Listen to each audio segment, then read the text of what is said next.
नमस्कार दोस्तों, राधे राधे, सुप्रभात। कैसे हैं आप सभी लोग? उम्मीद है कि आप सभी लोग अच्छे हैं और एकदम स्वस्थ और मस्त।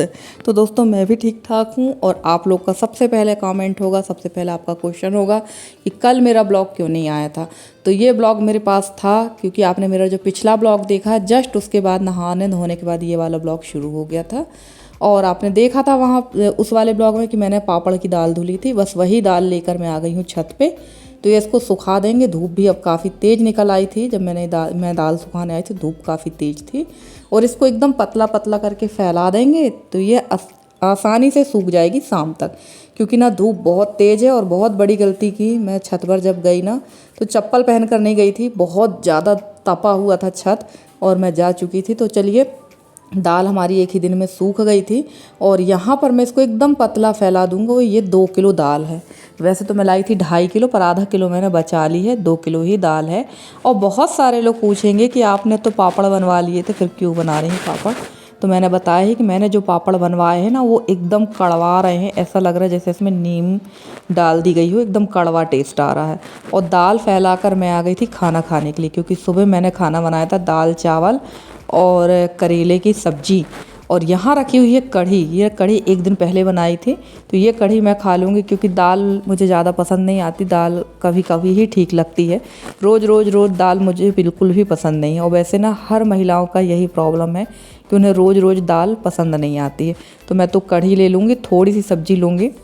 और मुझे यकीन नहीं हो रहा था कि ये करेले की सब्ज़ी मैंने ही बनाई है, क्योंकि बहुत अच्छी बनी थी। कड़वे बिल्कुल नहीं थे। और मेरे यहाँ मेरे ससुर जी ना हमेशा मेरे करेले की सब्ज़ी को अगर मैं बनाई हूँ तो छूते भी नहीं थे। कह देते थे अगर इसने बनाई है तो मैं नहीं खाऊँगा, बहुत कड़वे बनाती है। तो वही मुझे याद आती है, कभी कभी काफ़ी चीज़ें याद आती हैं। और इस बार जो ये सब्ज़ी बनी थी, ये बहुत अच्छी बनी थी। अब आप लोग कहोगे कि जब करेले आते थे तो सब्ज़ी कौन बनाता था। तो करेले की सब्ज़ी अक्सर मेरी सास बनाती थी या फिर यशी बनाती थी। और ये देखिए, खाना वाना खाने के बाद कम से कम मैंने 2 से ढाई घंटे किया है आराम।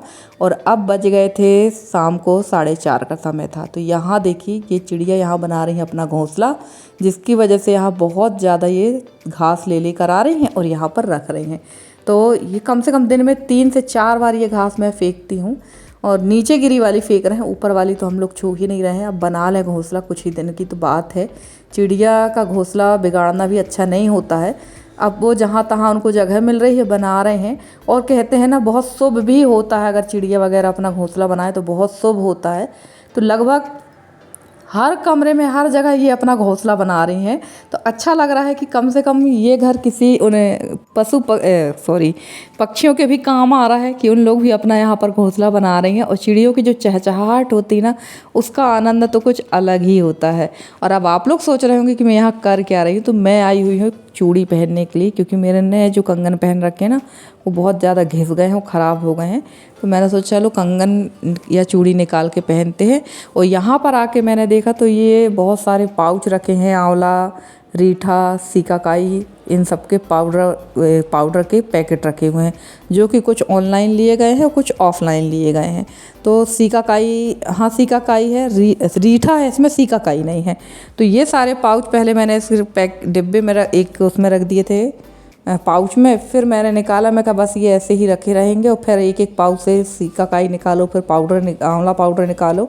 तो इससे बेहतर है कि इसकी कुछ से एक अलग व्यवस्था कर दी जाए। तो वो बाद में करेंगे। पहले यहाँ मैं अपनी नाप की चूड़ियाँ देख रही थी, तो एक भी चूड़ी मेरे नाप की नहीं थी। चूड़ी कंगन तो पर्याप्त रखे हैं, पर नाप के मेरे कोई भी नहीं थे।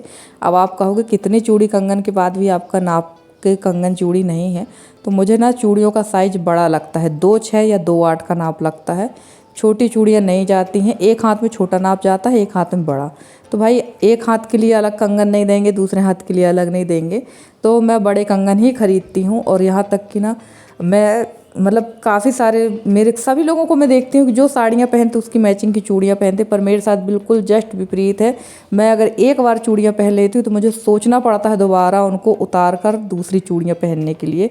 और यही वजह है कि आपने कभी भी मुझे अदल बदल के चूड़ियाँ पहनते नहीं देखा होगा, क्योंकि मेरे जो राइट हैंड का अंगूठा है ना, यहाँ की हड्डी बहुत ज़्यादा टाइट है, जिससे काफ़ी ज़्यादा तकलीफ़ होती है हाथ में। तो मैं ऐसी चूड़ी पहन लेती हूँ जो परमानेंट एक बार पहन लो तो पहने ही रहें। और अभी मेरे पास चूड़ियाँ हैं नहीं, तो फिर से मैंने कंगन ही पहन लिए थे। और ये देखिए, ये बड़ी दिक्कत हो रही थी यहाँ पर। यहाँ मैंने क्रीम लगाई है, जबकि ये 2-6 का साइज था, फिर भी ये मुझे वो हो रहा था, टाइट पड़ रहा था। राइट हैंड में कुछ ज़्यादा दिक्कत होती, लेफ़्ट हैंड में तो उतनी नहीं होती। ये देखिए, पूरी ताकत से मैं पहन रही थी यहाँ पर, ये देखिए। और पहले ऐसा नहीं, पहले मेरा जो हाथ था वो नरम ही था, पता नहीं क्यों अभी अभी बहुत ज़्यादा टाइट हाथ हो चुके हैं मेरे, जिसकी वजह से ना चूड़ी पहनने के लिए मुझे बहुत सोचना पड़ता है। तो चलिए, ये काम हमारा हो चुका है। और अब मैं डालूँगी अपने बालों में तेल, क्योंकि ना मुझे बालों में तेल डालने में भी बड़ा दिमाग ख़राब होता है, क्योंकि जितने बार कंघीकरण हो उतने बार ही बाल इतने ज़्यादा मात्रा में झड़ रहे हैं, इतने झड़ रहे हैं ना कि समझ नहीं आ रहा। जबकि अब तो आंवला, सीकाकाई, रीठा वगैरह का पाउडर भी मैं लगा रही हूँ, पर पता नहीं क्यों बाल बहुत ज़्यादा झड़ रहे हैं। और तेल भी जो घर पे बनाते हैं वही तेल लगाते हैं हम लोग। तो अभी तो फ़िलहाल जो तेल मैंने बनाया था वो तेल ख़त्म हो चुका है, दोबारा फिर से बनाना है। तो मेरे पास ना कुछ चीज़ें नहीं हैं, जैसे मेरे पास मीठी नीम नहीं है, हरी मेहंदी नहीं है, तो वो तेल भी मुझे बनाना है। और मीठी नीम वैसे पुराने वाले घर पे लगी है, पर मेरा जाना ही कम हो पाता है पुराने वाले घर। किसी दिन जाऊंगी तो मैं वहाँ से मीठी नीम लेकर आऊँगी, किसी दिन क्या, 1-2 दिन के अंदर ही जाना पड़ेगा। तो मीठी नीम और हरी मेहंदी लेकर आएंगे, जब फिर बालों पे लगाएंगे, तेल बनाएंगे और लगाएंगे फिर। तो चलिए, यहाँ मैंने अभी सिर्फ नारियल तेल ही डाल लिया है, और बाल बहुत ज़्यादा ख़राब हो रहे हैं और झड़ भी रहे हैं। और बड़ी सावधानी से यहाँ पर ना कंघी वगैरह करना पड़ता है, क्योंकि ये बाल अगर उड़ते हैं तो पूरे घर पे फैलते हैं। और कोशिश करती हूँ कि बाहर कंघी करूँ, पर कहते हैं ना कि बाहर दरवाजे के सामने खड़े होकर कंघी करना अच्छा नहीं माना जाता है, बाल खोलकर बाल दरवाजे पर खड़े होना सही नहीं होता। तो इसलिए फिर मैं यहाँ बंद कमरे में कर लेती हूँ और दोबारा से फिर यहाँ पर झाड़ू लगा देती हूँ। तो चलिए भैया, कंघी हो चुकी है, बस शाम टाइम का इतना ही काम रहता है मेरा। बस मुँह हाथ धो के थोड़ी बहुत कंघी अंघी कर लिए और पाउडर वगैरह लगा लिए, तो इतना ही मेकअप है, वो भी कभी हो पाता कभी नहीं हो पाता। और जैसे कि मैंने बताया है कि मुझे ये आंवला सीकाकाई पाउडर को एक मैंने फिर डिब्बे में भर के रख दिया, सबको एक साथ मिला दिया है, ताकि इसी से 1 चम्मच निकालें और भिगोकर बालों में लगा लिया करेंगे। और हमारी किरण दीदी ने कमेंट किया है कि निधि, तुम पीछे तरफ कमरा क्यों बनवा रही हो, वहाँ पर क्या मतलब ज़रूरत है, उनका पूछने का मतलब ये था। तो दीदी, वो जो कमरा वहाँ बन रहा है, एक्चुअली वहाँ पर वो कमरा गाय के लिए बन रहा है। क्योंकि आप लोगों ने देखा कि हमारा जो सामने फ्रंट, जहाँ पर नीले से कलर की हम लोगों ने कहना चाहिए कैन जैसे लगा रखी है ना, वो असल में हमारी दुकानें हैं। वो 3 दुकान हम लोगों ने निकलवाई हैं, और वहाँ पर अभी टेम्परेरी व्यवस्था की थी हम लोगों ने गाय की।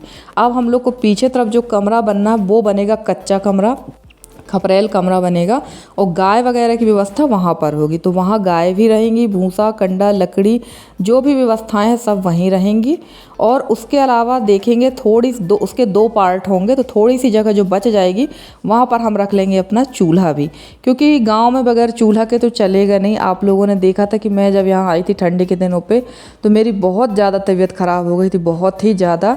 तो चूल्हा तो मैं ज़रूर रखूँगी, क्योंकि ठंड में बहुत दिक्कत हुई है मुझे, तो चूल्हा रखना बहुत ज़रूरी है। और अब ना मेरी आदत भी पड़ चुकी है चूल्हे में खाना बनाने की, आग सेकने की, तो चूल्हा रखना ज़रूरी है। और अभी आंगन का भी काम हमारा चल ही रहा है, तो आंगन का काम भी जब हमारा हो जाएगा, तो आपने जो मंदिर देखा है, तो मंदिर के राइट साइड में वहाँ पर भी एक चूल्हा रख सकते हैं साइड में।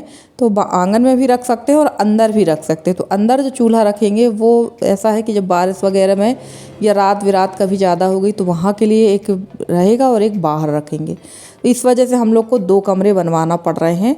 और गाय जो है, सोच रहे हैं कि गाय जो 2 हमारे पास में, उसमें से दोनों गाय हम लोग अलग करके एक गाय ले लें, क्योंकि हमारी गाय जो है ना झुंड में चरने नहीं जाती। जो गांव की तरफ से चराने वाले चाहते हैं ना गाय, वो उसमें गाय हमारी चरने नहीं जाती, वो बहुत दिक्कत परेशानी होती है। तो विचार हमारा तो यही है कि इसको बेचकर एक अच्छी सी गाय ले लें। अब देखते हैं आगे क्या विचार बनता है। और यहाँ पर मैं काम करके फ्री हुई थी, और 5:30 पौने 6 पे आ गई है मेरी फ्रेंड। तो भाई, मेरा नाम भी निधि है और इसका नाम भी निधि है, और हम लोग दोनों एक ही गांव के हैं।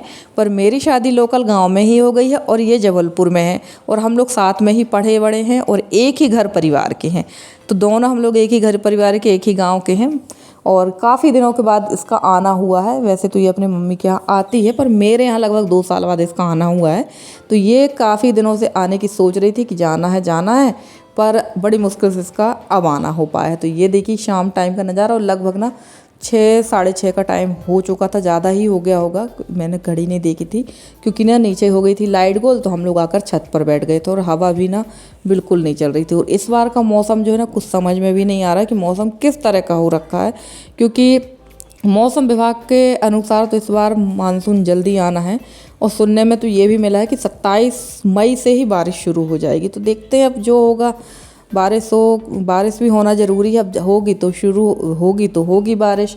और घर का काम जो तो मेरा सुखाने धरने वाला था वो तो मैंने लगभग आपने देखा था, मरते जीते 4 दिन के अंदर सारा काम निपटा के मैंने रख दिया है। तो अब मुझे उसकी बिल्कुल भी टेंशन नहीं। उसके बाद हम लोग आ गए थे नीचे, और आ गई है स्वाति, यानी स्वाति चाचा की लड़की और सारे बच्चे। तो आरू से तो आप लोग परिचित ही है, और स्वाति के दोनों बच्चों से भी परिचित है। और मेरी जो फ्रेंड है निधि, ये गई थी लगभग 7:30 बजे करीब, क्योंकि अच्छा लग रहा था, सब लोग थे ना तो अच्छा लग रहा था। मैं तो इसको रोक रही थी कि रुक जा, खाना वाना खा के जाना, पर इसको भी भागने की बहुत जल्दी पड़ी थी क्योंकि इसका कहीं खाना मतलब निमंत्रण था इन लोगों का। तो ये भी चली गई। और उसके बाद इसके जाने के बाद मैं और स्वाति रात को लगभग 9 साढ़े 9 बजे तक बैठे रहे। और सच बताऊँ तो जब स्वाति आती है ना तो बहुत अच्छा लगता है, बहुत मतलब घर एकदम भरा भरा सा लगता है। बच्चे रहते, सब लोग रहते तो अच्छा लगता है। और जब स्वाति जब पिछले बार दिसंबर में गई थी ना तो बड़ा बुरा लग रहा था, वो एकदम उदास उदास सा लग रहा था। और जब मेरी फ्रेंड लोग बैठी हुई थी उसी टाइम पे आ गए थे मेरे हस्बैंड। तो ये सब सामान आया है मेरी देवरानी के यहाँ से। तो देवरानी ने भेजे हैं चावल के पापड़ जो कि उसने बनवाए हैं, और ये मेरे लिए भेजी परवल की सब्जी। उपमा भी आया था, उपमा खा लिए, बच्चों ने खा लिया था, तो उपमा मेरे लिए बचा नहीं है। और मुझे ना उपमा अपनी देवरानी के हाथ का बहुत पसंद आता। और यहाँ मैं बना रही थी भरमा का मसाला, तो यही मैं आपको दिखा रही थी। और ये सारी चीज़ें मैंने ले रखी है, लौंग है, सौंफ है, अजवाइन है, जीरा है, मेथी है, धनिया है खड़ा, और ये फूटा है जो चने होते हैं भुने वाले, 1 कटोरी तिल है, मूंगफली है और थोड़ा सा नारियल है। तो इन सब चीज़ों को पहले भूंज लेंगे। सिर्फ हमारे जो भुने हुए चने हैं ये नहीं भूंजेंगे, बाकी सारे मसाले भूंज लेंगे। तो देखिए यहाँ मैंने 6-7 लौंग ली हैं। और ये मिर्च काफ़ी तीखी है तो मैंने बहुत कम ली है, इतने में ही काफ़ी तीखापन लग रहा था। और उसके बाद मैंने मेथी ली है लगभग 1.5 चम्मच, अजवाइन ली है 1.5 चम्मच, और जीरा मैंने लिया है लगभग 2.5 चम्मच। तो जीरा की मात्रा आप ज़्यादा कर सकते हैं, मेथी की मात्रा कम ही रखिएगा, और अजवाइन की। अब आप लोग कहोगे कि भरमा के मसाले में अजवाइन कौन डालता है, तो बिल्कुल सही बात है, अजवाइन लगभग कोई नहीं डालता। पर 1 चम्मच अजवाइन मैंने इसलिए डाल दी है कि भरमा की जो सब्जियां होती हैं ना ऑलरेडी इतनी ज़्यादा हैवी हो जाती है ना कि अजवाइन उसको बहुत अच्छे से डाइजेस्ट कर दी। तो 1 चम्मच अजवाइन से ना ज़्यादा फ़र्क नहीं पड़ने वाला। और ये अजवाइन मैंने पहली बार डाली, इसके पहले मैंने कभी नहीं डाली। और सारे मसालों को बहुत अच्छे से भूंज लेंगे। और धनिया जो होता है ना, खड़ा धनिया, उसकी मात्रा थोड़ी सी बाकी मसालों की अपेक्षा ज़्यादा होना चाहिए। और ये सब मसाले वगैरह बनाते ना मुझे लगभग बज गया था रात को 10। और आज मैं पूरी रूटीन शेयर करूँगी अपनी। देखिए आपने मेरी सुबह से 12 बजे तक की रूटीन पिछले ब्लॉग में देख ली है, और 12 बजे से रात 11 बजे तक की रूटीन अब आप लोग मेरी इस ब्लॉग में देखेंगे। तो यहाँ देखिए ये है तिल, मूंगफली, ये भी मैंने अच्छी तरह से भूंज लिया है। और इसको अच्छे से भूंजने के बाद अब होने देंगे ठंडा। तो जब ये ठंडा हो जाएगा तब हम अच्छी तरह से इसको कहना चाहिए वो कर लेंगे, पीस लेंगे। और तिल मैंने लास्ट में शायद पीसी थी। और आपके पास ना भुने हुए चने ना हो तो आप उसके अकॉर्डिंग आप बेसन ले सकते हैं, और बेसन को सूखा भून सकते हैं। तो सारे मसाले सूख गए थे जब तक यहाँ पर मैंने लगा दिया था अपने हस्बैंड का खाना, तो वो उन्होंने खाना खा लिया है और सारे मसाले अच्छे से भुन गए हैं। और ये ना जो चने मैंने लिए थे इसमें डालने के लिए, वो चने मेरे हस्बैंड खा लिए, तो मैंने दोबारा से फिर चने लिए हैं 1 कटोरी। और बहुत अच्छी तरह से इनको पीस लेंगे। और ना मेरा जो छोटा वाला जार है उसका मुझे ढक्कन नहीं मिल रहा था, पता नहीं कहाँ रख दिया था। ऐसे ही होता है, कभी ज़रूरत होती है ना तो सामान ऐसे ही अस्त व्यस्त हो जाता है, नहीं मिलता है। तो यहाँ मैं इसको पीस रही थी। इस जार में पीसने में थोड़ा सा दिक्कत भी हो रही थी, क्योंकि ना तो हमें मसाला बहुत मोटा रखना और ना ही बहुत ज़्यादा चिकना रखना। तो ये देखिए ऊपर से डाल दी है मैंने 2.5-3 चम्मच हल्दी, और इसमें डाल देंगे हींग। और यहाँ ये गरम मसाला रखा था, ये भी मैंने डाल दिया। गरम मसाला की मात्रा मैंने बहुत कम रखी है, क्योंकि हम लोग गरम मसाला बहुत कम खाते हैं। और हींग तो बढ़िया, मैं तो ढकेल के हींग डालती हूँ किसी भी चीज़ में, क्योंकि मुझे हींग का फ्लेवर बहुत पसंद है। तो यहाँ ये सारे मसाले मिला देंगे और रख देंगे। सिर्फ इसमें नमक नहीं डाला है क्योंकि नमक डालने में इसमें सीलन आ सकती है, तो नमक हम जब मसाला भरमा सब्जी बनाएंगे तब डाल देंगे। और इसमें 2.5 चम्मच डाल दिया मैंने अमचूर। अगर आप लोग बोलेंगे तो मैं इसका भरमा की सब्जी भी बनाकर बता दूंगी, अगर आप लोग चाहेंगे तो वैसे ही आप लोग के साथ शेयर कर दूंगी। और अगर आप लोग बोलेंगे तो ये सारा जो मैंने इसमें डाला है मसाला, वो सारी चीज़ें मैं आप लोग को कहना चाहिए अपने उसमें बॉक्स में क्या जो भी है उसमें डाल दूंगी, तो आप वो भी देख सकते हो। देखिए रात के ना 11:30 बज चुका है और लोग कहते हैं कि भाई काम ही क्या है, घर पे 3 लोग ही तो हैं और अब हम लोग लगा लेंगे बिस्तर। तो यहाँ पर मैं और यसी सोएंगे क्योंकि ना कूलर हमारा यहाँ पर रखा हुआ है और यहाँ पर कूलर एकदम काफ़ी ठंडा हो जाता है ये वाला कमरा, और यहाँ पर तो रात को हम लोग को कंबल भी ओढ़ना पड़ जाते हैं। और हस्बैंड का बिस्तर लग गया है टीवी वाले कमरे में, तो वो वहाँ सो जाते हैं। उनसे बोला भी कि आप यहाँ पर सो जाइए, तो वो बिल्कुल नहीं सोते क्योंकि यसी और यसी के पापा एक कमरे में सोते ही नहीं दोनों, क्योंकि दोनों एक दूसरे से बहुत झगड़ा करते हैं। क्योंकि हस्बैंड को थोड़ा सा देर रात में सोने की आदत है और यशी को जल्दी, वो कहीं लाइट चालू करेंगे तो कहीं टीवी तेज करेंगे, तो यही हमारे यहाँ चलता रहता है। चलिए फ्रेंड्स, आज के ब्लॉग में इतना ही। आज का ब्लॉग कैसा लगा ज़रूर बताना कमेंट करके। अगर आज का ब्लॉग पसंद आया तो प्लीज़ वीडियो को लाइक करिए, चैनल में नए हैं तो चैनल को सब्सक्राइब करिएगा।